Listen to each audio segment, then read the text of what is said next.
உங்களுக்கு என்ன வயசு இருக்கும் அப்போ? 64 வயசு. மாசம் 20,000 ரூபாய் கிட்ட சம்பாதிக்கிறாங்க. இங்க பாருங்க எத்தனை கூட, 24 மணி நேரம் கூட பின்னுறது.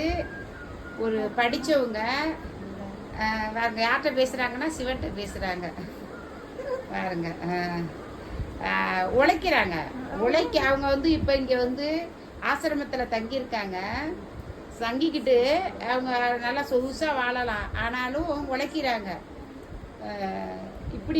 இப்படி நீங்களாம் வேலையில்லைங்கிறீங்க. ஒரு வயசானவங்க எப்படி உழைக்கிறாங்கங்கிறத காட்டுறதுக்குன்னு இது பண்ணியிருக்கேன். அதெல்லாம் மகாசிவராத்திரி வருது இல்லையா, அதுக்கு இந்த கூடையெல்லாம் பின்னி வச்சுருக்கோம். மக்களுக்கு அவங்க கையினால் கொடுக்கணுன்னு ஆசைப்பட்றாங்க. பாருங்கள் எவ்வளோ ஒரு அற்புதமான இந்த பெண்ணுக்கு நீங்களாம் என்ன நினைக்கிறீங்கன்னு.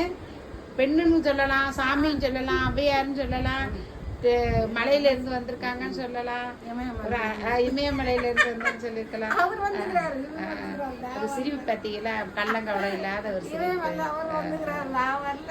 பாருங்க மக்களே, உங்களுக்காக இந்த வீடியோ. காலம் எல்லாம் சிவனுக்கு.